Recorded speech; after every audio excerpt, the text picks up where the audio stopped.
Në zemër të rrethinave të burelit, aty ku peizazhi thyhej nga shkëmbin të ashpër dhe pyet të dendur dushku, kulla dykatësh e familjes Gjika qëndronte si një monument vetmie dhe ankthi. Prej 2 vitesh, mbi atë saktësi muresh prej guri griq peshonte një heshtje e rënd, pothuajse mbytëse. Dritaret e vogla që dikur mbusheshin me dritë dhe zëra, tani ishin të mbrojtura me korniza të rënda druri dhe frëngjit të ngushta. Kulla jetonte në shtetërrethim, e izoluar nga bota jashtë, e mbështjell nga frika e një plumbi që mund të vinte nga çdo kaçub apo kresh mali.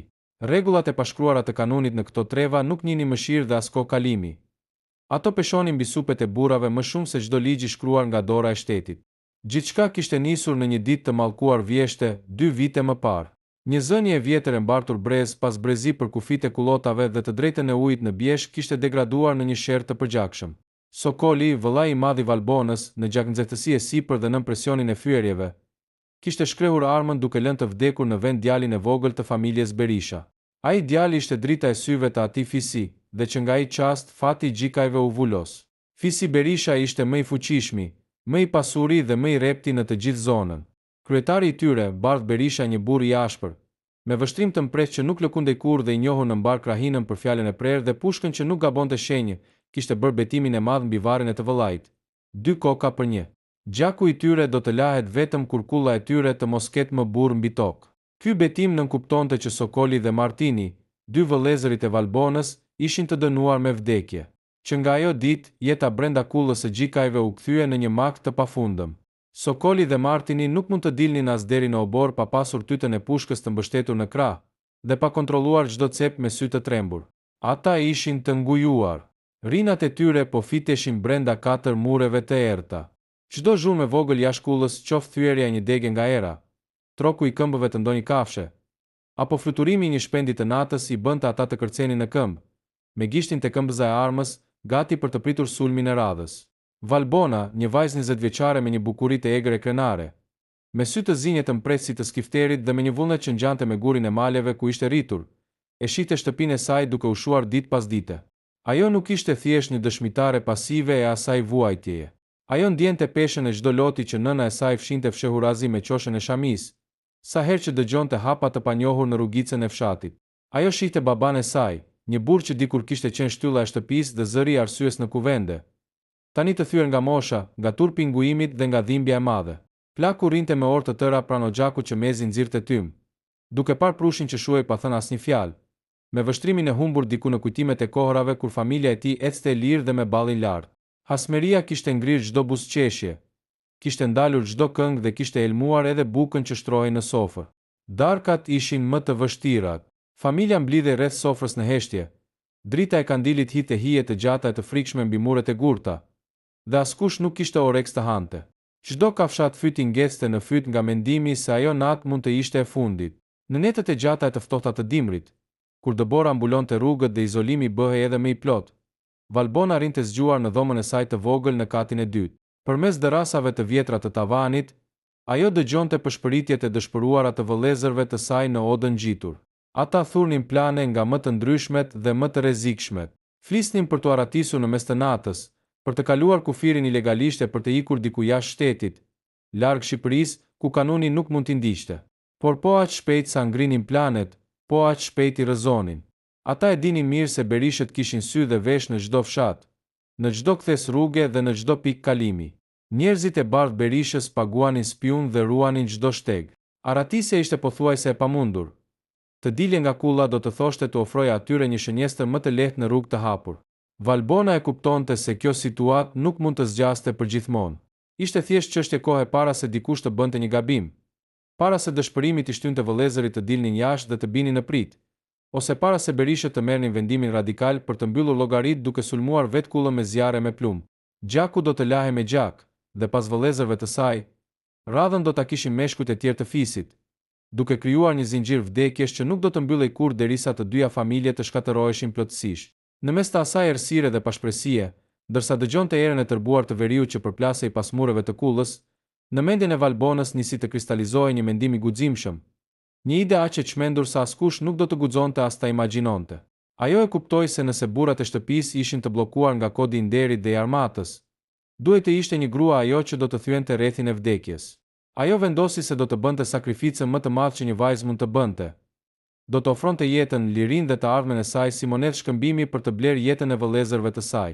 Plani filloi të merrte formë në kokën e saj, dhe me atë vendosmëri prej qeliku, ajo priti dritën e mëngjesit për të vënë në lëvizje fatin.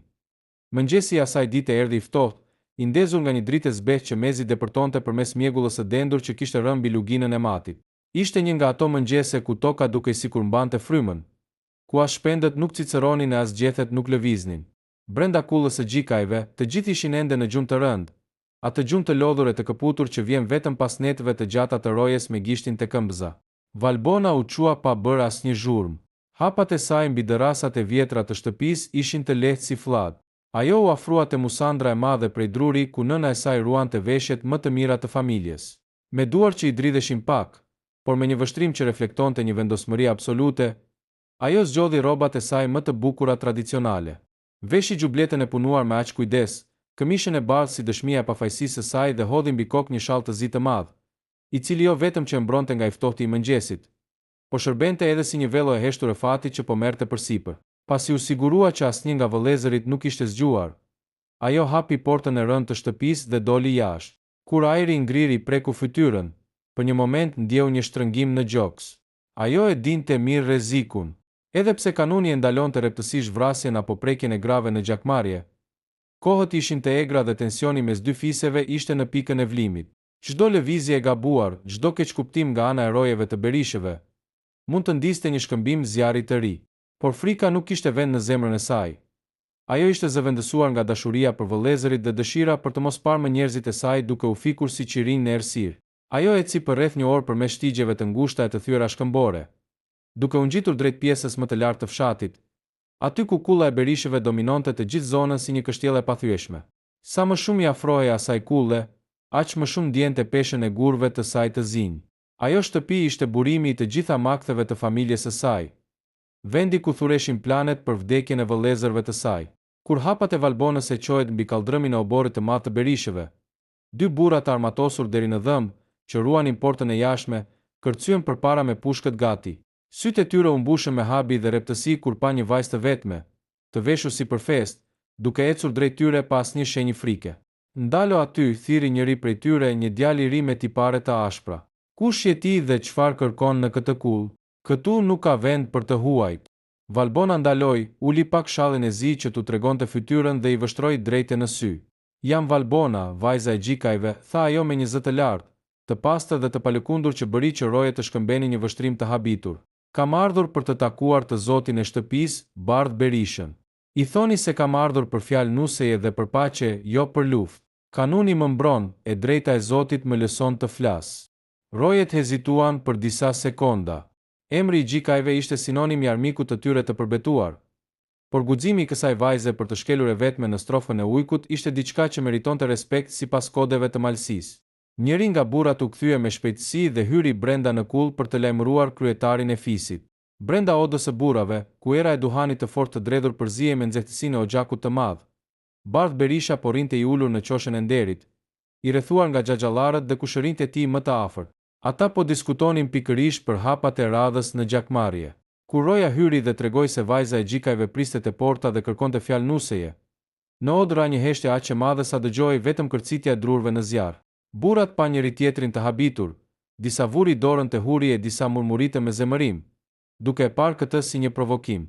Por Bardh Berisha, pasi thithi fort duhanin e fundit, ngriti dorën për t'i heshtur të gjithë. Le të hyj, tha ai me një zë të ftohtë e të prerë. Dua të shoh çfarë guximi ka kjo vajzë që vjen në shtëpinë e atij që kërkon gjakun e racës së saj. Kur Valbona kaloi pragun e odës së burrave, të gjitha shikimet u kthyen nga ajo si shigjeta. Ishte një ambient tërësisht mashkullor, i rënd dhe i mbushur me urrejtje të akumuluar prej 2 vitesh. Megjithatë, ajo nuk i uli syt dhe nuk lejoi që trupi t'i dridhej. Ajo eci deri në qendër të odës dhe u ndal përballë Bardhit. Ai ishte një burr në moshë të pjekur, me flokë të zbardhur lehtë në tëmtha dhe me sy që ngjani me 2 thika të mprehta. Bardh Berisha, nisi ajo, duke mbajtur zërin aq të sigurt sa çdo fjalë e saj peshonte në ajër. Ti kërkon gjakun e vëllezërve të mi. Ti ke bërë betim se kulla ime duhet të fiket. Por un po të them sot se nëse Sokoli dhe Martini vdesin, kulla ime shuhet, por Asejotja nuk do të gjej kur paqe. Gjaku pjell gjak, dhe djemtë e tu apo të afërmit e tu do të jenë shënjestrat e radhës. Kjo llogari nuk mbyllit kur. Bardhi e vështroi me një reptësi që do të gjunjëzonte këdo, por nuk foli duke e lënë të vazhdonte. Prandaj, unë kam ardhur të ofroj një marrëveshje që kërkon burri të madhe, vazhdoi Valbona, duke hedhur hapin e saj përfundimtar. Më merr mua për nuse, më merr papaj pa dasmë të madhe. Merr jetën time si shërbëtore në këtë kull, merr rinin time si dëmshpërblim për gjakun e humbur, por falua jetën vëllezërve të mi. Le të jetë kjo martesë ura që bashkon dy familjet tona dhe shuan gjakmarrjen përgjithmonë. Unë po vihem peng në dorën tënde. Një murmurim e mbytur kaloi përmes burrave të Odës. Disa filluan të flisnin me zë të lartë, duke thënë se gjaku i djalit të tyre nuk mund të shitej për një nuse. Por Bardh Berisha vazhdonte ta vështronte gjatë vajzën e re.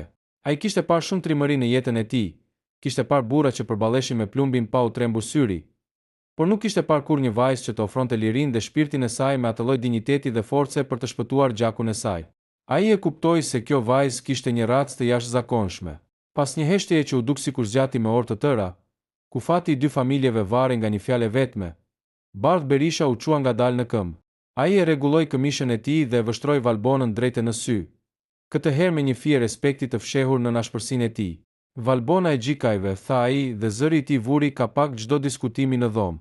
Ti ke ardhur këtu me një guxim që shumë burra në këtë krahin nuk e kanë. Kanuni thotë se gjaku mund të falet në emër të një nuseje nëse palët bien dakord. Unë po e pranoj propozimin tënd, por dëgjohet mirë fjalën time. Nëse babai dhe vëllezërit e tu pranojnë të ulin kokën, të vinë në dasmën ton pa armë dhe të lidhin besën me mua, unë e fal gjakun. Ti do të jesh nusja ime, por jeta jote këtu nuk do të jetë e lehtë. A jeni gati ti dhe familja jote për këtë peshë? Jam gati, u përgjigj Valbona pa asnjë hezitim. Besa ime është dhënë. Me atë premtim të madh të vulosur në mes të Odës armikut, Valbona u kthye pas, duke lënë paskullën e Berishëve me një mision të kryer, por me vetëdijen se sapo kishte nënshkruar fundin e jetës së saj si një vajzë e lirë. Etapa 3.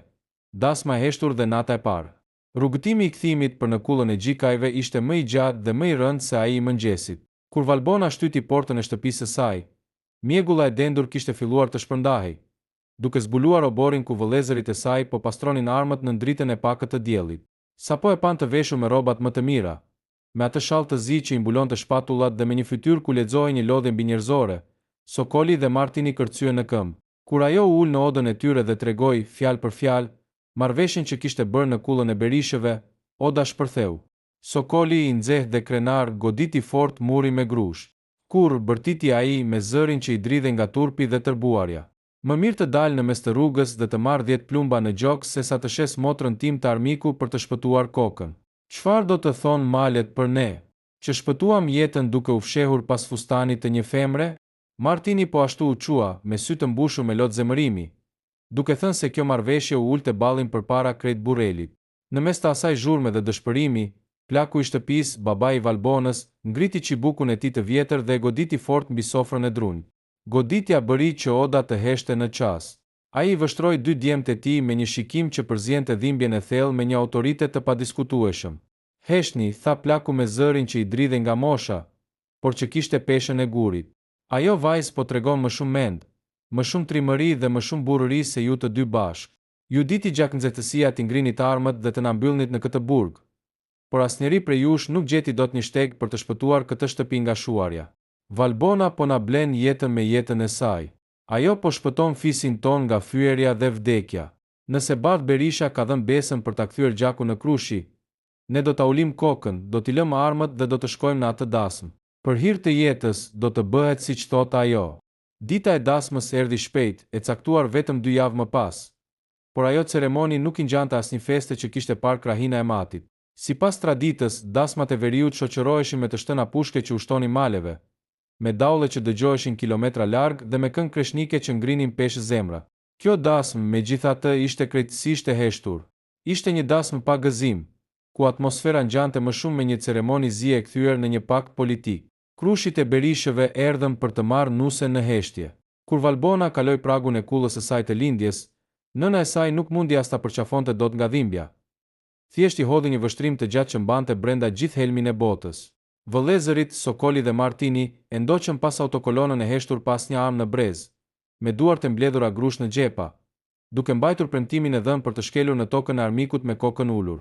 Kur mbërritën në kullën e Berishëve, të dyja familjet u ulën në sofër. Askush nuk ngriti dol për lumturi. Sytë e burrave shkëmbenin shkëndi dyshimi dhe urrejtje e të përmbajtur, por besa e madhe e lidhur mbante peshën e çdo plumbi në dhomë. Ushqimi u hëngër shpejt dhe gjikajt u larguan sa pora muzgu, duke lënë pengun e tyre në dorën e Berishëve. Kur dasma mbaroi dhe kulla e madhe u qetësua nga lëvizjet e të ftuarve, erdhi çasti më i vështirë për Valbonën.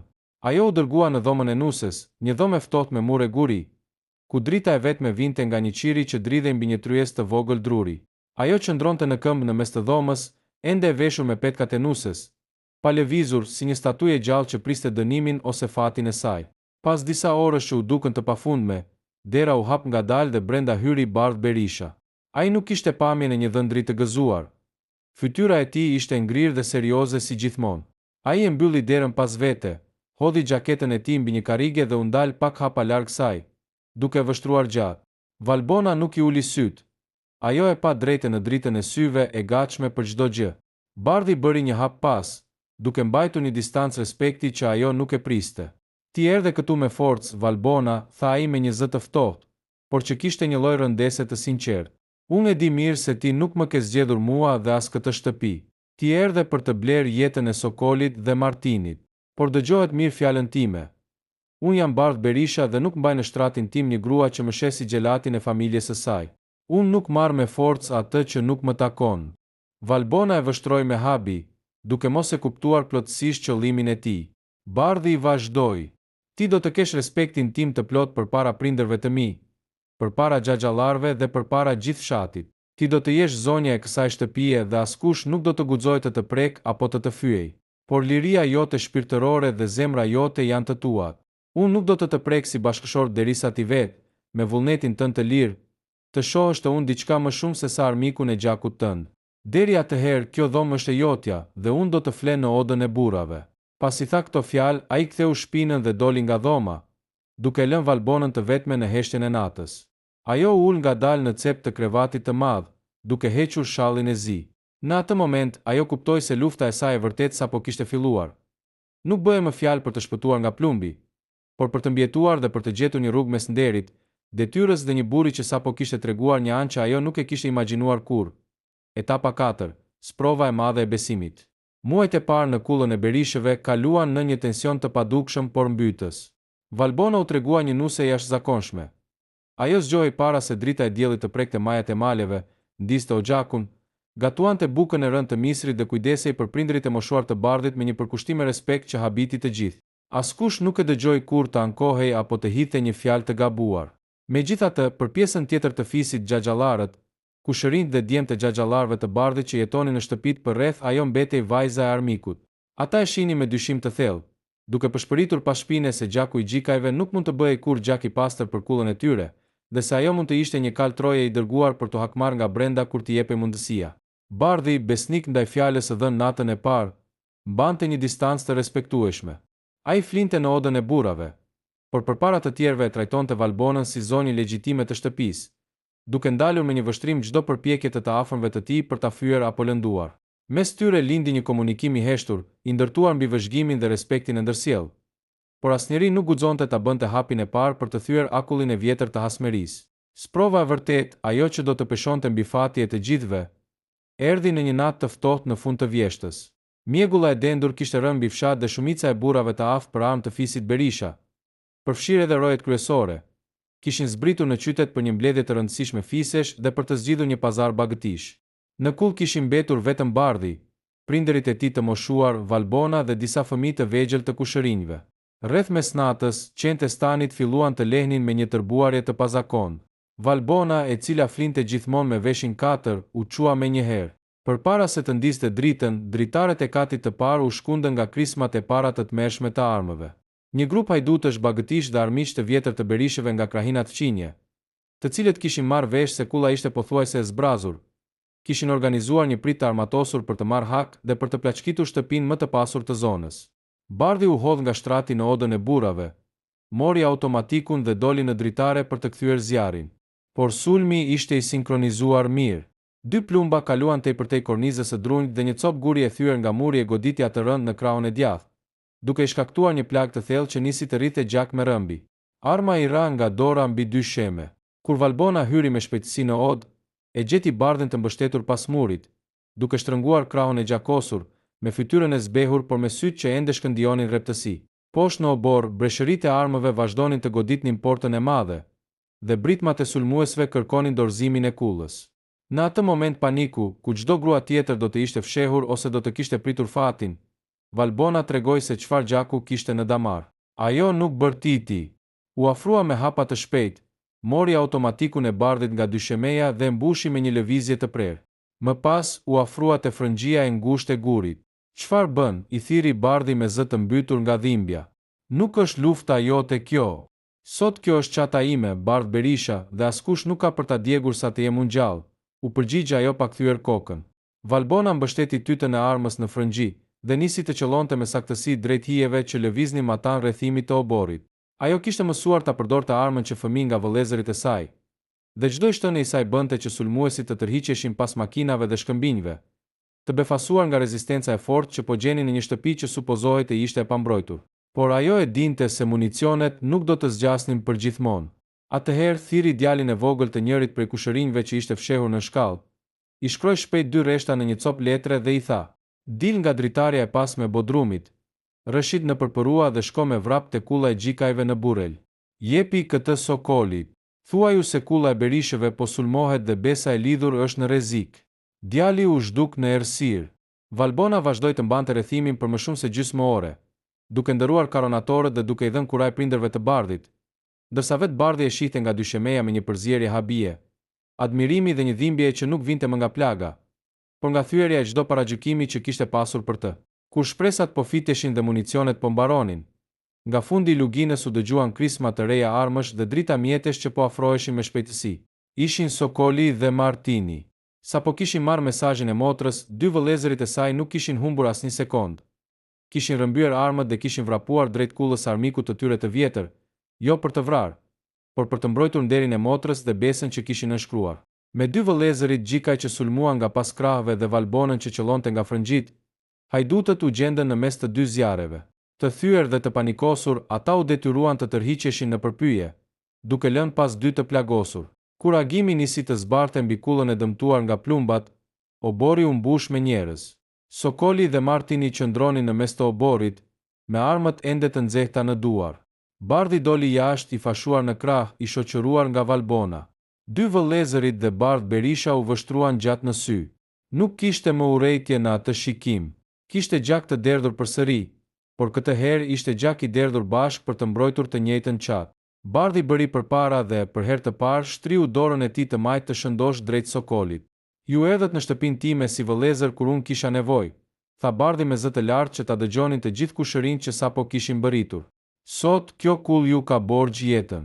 Gjakmarrja mes nesh nuk ekziston më. Që sot ne jemi një gjak." Të gjithë kushërinjtë që dikur e shihnin Valbonën me sy të egër, ulën kokat para saj me respekt të thellë. Ajo nuk ishte më vajza e armikut. Ajo ishte njeriu që kishte shpëtuar nderin dhe jetën e fisit Berisha. Pas asaj nate të përgjakshme vjeshte, jeta në kullën e madhe të Berishëve nuk ishte më e njëjtë.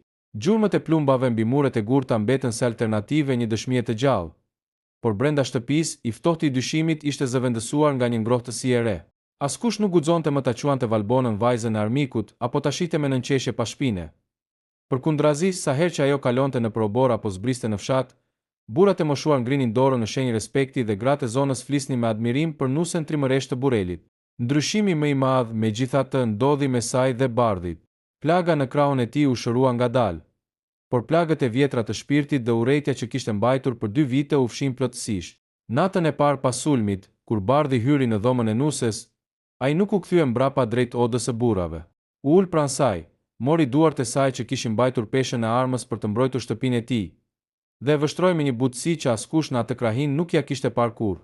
"Ti sakrifikove veten për të shpëtuar vëllezërit," i tha ai me zë të ulët e të ngrohtë, "por përfundove duke shpëtuar edhe mua dhe krejt fisin tim nga një mallkim i pafund. Unë të kam dhënë fjalën se liria jote është e jote, por sot po të kërkoj leje që të jem unë ai që do të mbroj ty për gjithë jetën, jo si një peng paqeje, por si bashkëshorti yt." Valbona, për herë të herë pas aq shumë kohësh, la që një buzëqeshje e lehtë i çelte në fytyrë. Ajo thjesht shtrëngoi dorën e tij, duke vullosur kështu fillimin e një dashurie të vërtetë, të lindur nga hiri i një lufte të pakuptim. Një vit më vonë, kur dëbora e parë kishte zbardhur sërish majat e maleve të Burelit, kulla u mbush me të qarat e një fëmije. Valbona lindi një djalë të shëndetshëm, të cilit i vun emrin e gjyshit të saj, në shenjë nderimi për familjen Gjika. Dita e festës së lindjes së djalit u kthye në një ngjarje historike për të gjithë zonën e Matit.